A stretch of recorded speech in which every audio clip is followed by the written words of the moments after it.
Hi friend, आज मैं फिर से एक नए टॉपिक पे आज हम बात करेंगे।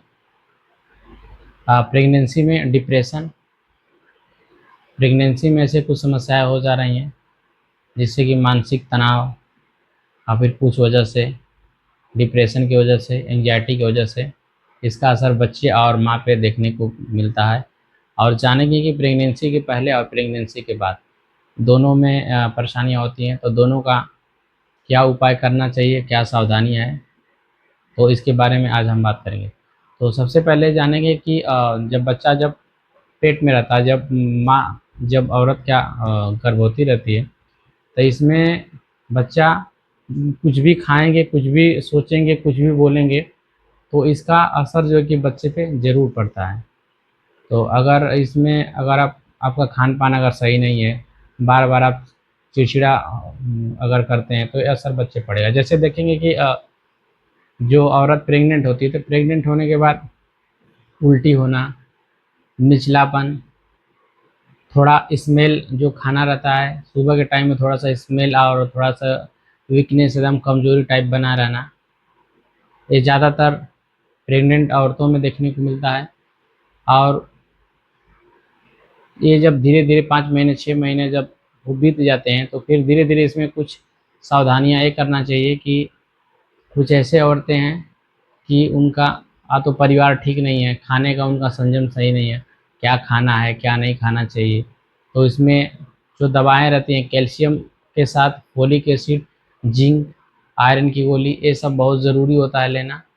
और सबसे मायने ये रखता है कि आप सारा चीज़ ले रहे हैं लेकिन आप क्लेश में हैं, या फिर आपके ऊपर कुछ बहुत प्रेशर है, तो वो प्रेगनेंसी के लिए बहुत ठीक नहीं होता है।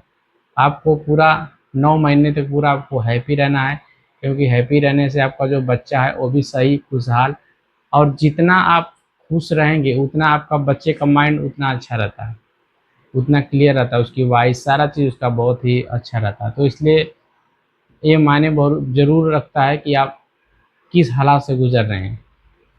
तो इसमें अंडा अगर लेना, अंडा में जो कि आपको जो पीला वाला होता है वो नहीं लेना चाहिए। दूध लें अच्छे से, उसकी मलाई अगर निकाल दें, कभी काल के ले भी सकते हैं। हरी पत्तेदार सब्जी खाएं, कुछ रूटीनली आप योगा वगैरह भी करें।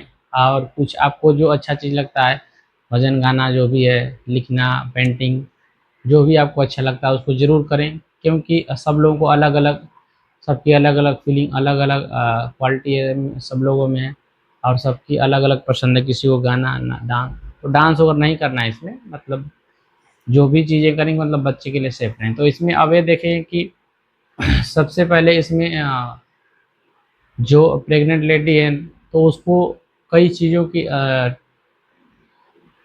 टेंशन जो है कि उसको बनी रहती है। पहला चीज़ कि प्रेगनेंसी तो होने को हो गई, लेकिन प्रेगनेंसी नॉर्मल होगी कि प्रेगनेंसी आप सिजेरियन होगी, पहला चीज़ है।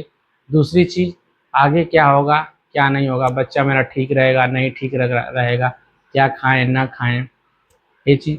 और उसमें एक और होता है कि इस समय आपको बेबी लड़का हो रहा है लड़का हो रहा है, लड़का होगा तो इस पे हमारे परिवार पे क्या असर पड़ेगा। पहला बच्चा हमारा लड़का था कि लड़की, अगर लड़की है तो फिर सेकंड वाला ऐसे लगेगा कि लड़की है, तो लोग क्या कहेंगे, क्या उसका परिवार पे असर है, मतलब ऐसे ये समाज में तमाम तरह से ये सब बना हुआ चीज़ है। तो इस पे जो कि आपको बहुत ये सोचना नहीं है, और जो भी है उसको भगवान ने दिया उसको आप एक्सेप्ट करें। और ये सब बहुत सोचने की ज़रूरत नहीं है क्या है क्या नहीं, सब एक समान है। ठीक।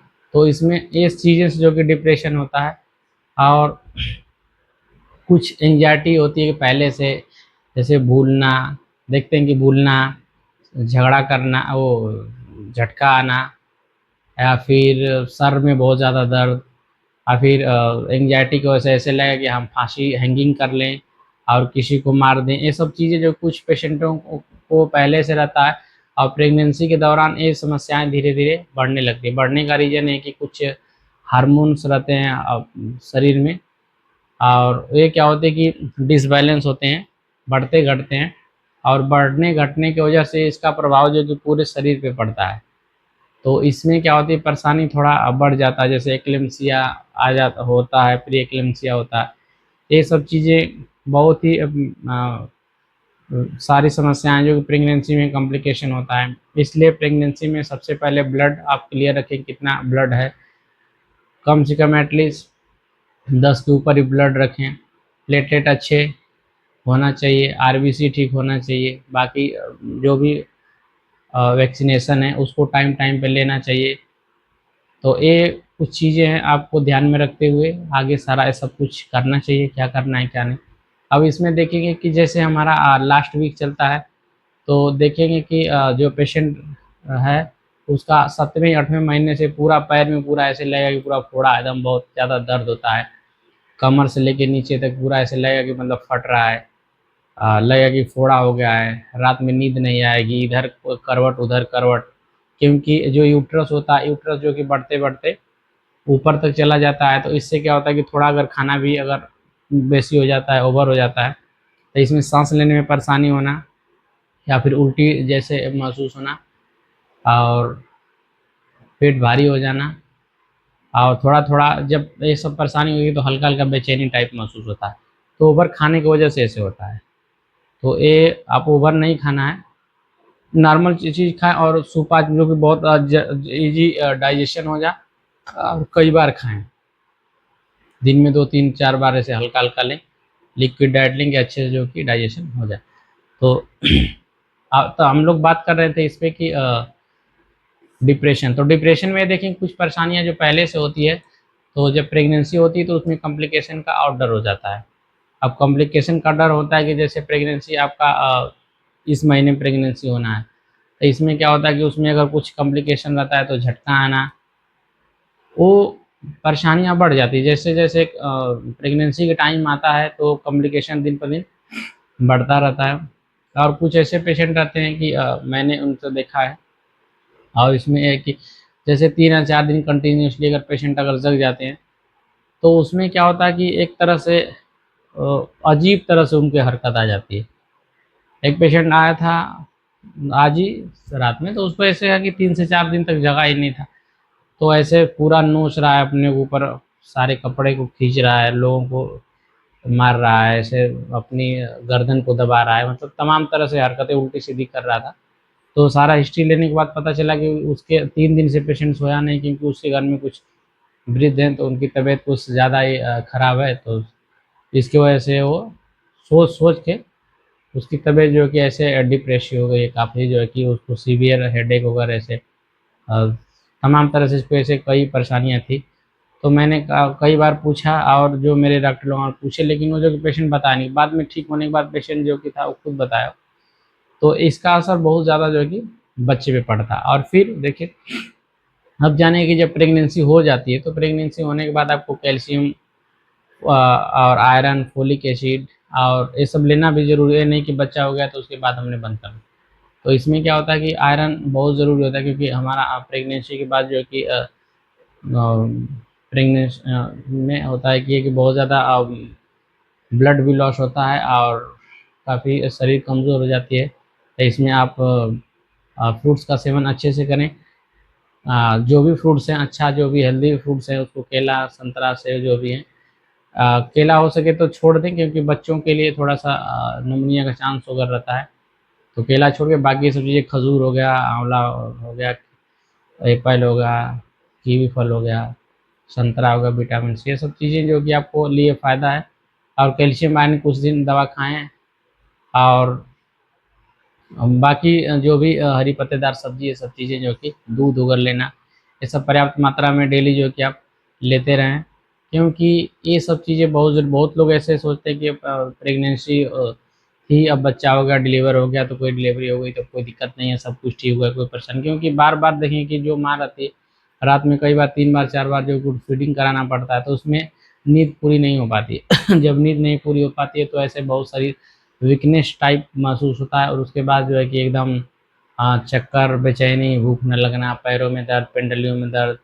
और उस समय क्या होती है, एंग्जाइटी की अगर पेशेंट है तो एंग्जाइटी क्या होता है उसमें बढ़ जाता है, ना सोने की वजह से भी कुछ पेशेंटों में एंग्जाइटी हो जाता है, कभी काल कैसे बेहोश हो जाना, बड़बड़ाना, भूलना, तो तमाम ऐसे कुछ परेशानियाँ होती हैं कि जागने, क्योंकि जो ब्रेन हमारा है उसको रिलैक्स होना चाहिए, और बहुत ज़रूरी है कि कि हमारी नींद आए प्रॉपर। तो इसमें क्या होता है कि बच्चे को बार बार फीडिंग कराने की वजह से नींद नहीं हो पाती है। नींद न आने की वजह से कुछ एंजाइटी जो होते हैं, हार्मोन्स जो होती डिसबैलेंस होते हैं, तो उसकी वजह से कुछ परेशानियाँ उसको जो कि हो जाती है पेशेंट में। तो उसमें जो कि खान पान पे ध्यान दें और अच्छे फ्रूट्स लें, बढ़िया लें, और उसके बाद जो है कि खाने पीने पे ध्यान दें। कम से कम 6 महीने तक बहुत ही अच्छा से खाना है आपको, फिर उसके बाद थोड़ा बहुत ऊँच नीच हो सकता है। और बच्चे को भी बहुत ध्यान देने की ज़रूरत है। और उसमें जब एंग्जायटी होती है तो जैसे जो बच्चा होता है उसको सोचता है कि मदर की, जब इस तरह की एंग्जायटी आती है तो उनको अपने खुद हैंगी करने का ऐसे बन जाता है उनके मन में, और बच्चे के भी प्रति बहुत उसको जो है कि ऐसे लगा कि मैं उसको मार डालूँ बच्चे के प्रति। तो ये सब बहुत मैं देखा हूँ ऐसे कुछ है। और एक पेशेंट मेरे पास था, ऐसे सर्जरी के बाद ऐसे उसको ऐसे बार बार जो है कि उसको, छोटी उसकी बच्ची थी तो उसको बार बार परेशान कर देती है कि मेरा बच्चा नहीं, ये है वो है। मतलब जो माइंड होता है अनकंट्रोल हो जाता है कुछ हार्मोन की वजह से। और कुछ पेशेंट ऐसे रहते हैं कि उसका ऑपरेशन के बाद हाथ पैर ऐसे हिलाने लगेंगे, ऐसे कॉम्प्लिकेशन बढ़ जाते हैं, तो हार्मोन की वजह से दिक्कत होती है। कुछ ऐसे रहता है कि पहले की 2 साल 4 साल 10 साल पहले कुछ बीमारी रहती है, ब्रेन में कुछ गांठें या फिर बचपन की गिरी है पहले, वो कॉम्प्लिकेशन होता था, फिर 5 साल नहीं हुआ, प्रेगनेंसी ऑपरेशन के बाद हो गया, फिर प्रेगनेंसी में हो गया, तो उसको आप लोग जो भी फिजिशियन डॉक्टर रहते हैं उनको आपको बता देना चाहिए। तो पेशेंट लोग क्या होता है बताएंगे नहीं, कोई दिक्कत नहीं, कोई दिक्कत नहीं, क्योंकि उससे क्या होता है कि पता चल जाता है हाँ कि इनकी बचपन में दिक्कत थी, इस हिसाब से जो कि उनकी दवाएं जो कि हम दे देंगे पेशेंट को, तो पेशेंट जो कि जल्दी से उसको रिलीफ हो जाएगा। और जब आप नहीं बताते हैं तो इसमें डॉक्टर को भी थोड़ा सा डायग्नोस करने में टाइम लग जाता है। और ऐसे तुरंत बता देंगे तो तुरंत सडन 1 सेकंड में कंफर्म हो गया, हाँ सही बात है, ऐसे हुआ है कॉम्प्लिकेशन। तो ये चीज़ें होती हैं प्रेगनेंसी में कॉम्प्लिकेशन। और जैसे मैंने बताया कि अगर आपको अगर अच्छा लगता है कि पेंटिंग, जैसे एक होता है कि मन अगर डिप्रेशन से पेशेंट है ना, तो उनका होता है कि जो मेरे मन वाली चीज़ है उसको होना चाहिए। तो उसमें 4 लोगों के साथ बैठ के बात करना नहीं होता कि आदमी भूल गया सारी चीज़ें। 4 लोगों के साथ भूल गया मतलब हाँ, हँसी मज़ाक करने लगा थोड़ा-सा, और गाना सुनने लगा, कुछ खेल हो गया, खेल रहा है उसको, तो और पेंटिंग हो गई, सिंगिंग हो गई। तो कुछ चीज़ें ऐसे होती हैं कि उसको जो भी उसकी चीज़ें अगर उसको अगर मन जो उसको मन में है कि हम ये करेंगे तो ठीक है, तो उसको बोल देना चाहिए आप करिए, कोई दिक्कत नहीं। तो ये कुछ चीज़ें होती हैं आप करना चाहिए, ऐसा नहीं है। इससे जो आपका डिप्रेशन होता है कम होता है, क्योंकि आप अपने मन से कुछ करेंगे तो उससे क्या होता है कि आदमी हैप्पी रहता है तो कुछ हार्मोन जो होते निकलते हैं, उससे आपका तनाव जो लाइफ है वो कम होगा, बच्चे के भी प्रति आप ठीक रहेंगे, और खान-पान में भी आप जो खाने-पीने में भी आप जो है कि ध्यान दें। तो ये सब सारी चीज़ें हैं, और प्रेगनेंसी में बहुत ही ज़रूरी होता है सब चीज़ें ध्यान देना, क्योंकि बच्चे क्या हो कि हमारे भविष्य हैं, ठीक है? बच्चे हेल्दी रहेंगे तो सब कुछ ठीक रहेंगे। बहुत बच्चे ऐसे रहते हैं उनका ग्रोथ ही सही से नहीं हो पाता, तालू कटा हुआ है, ये कटा है, कान सही से नहीं है, तो सारा चीज़ फोलिक एसिड बहुत ज़रूरी है। तो फोलिक एसिड बहुत ज़रूरी है, आपको 9 महीने तक लेना चाहिए।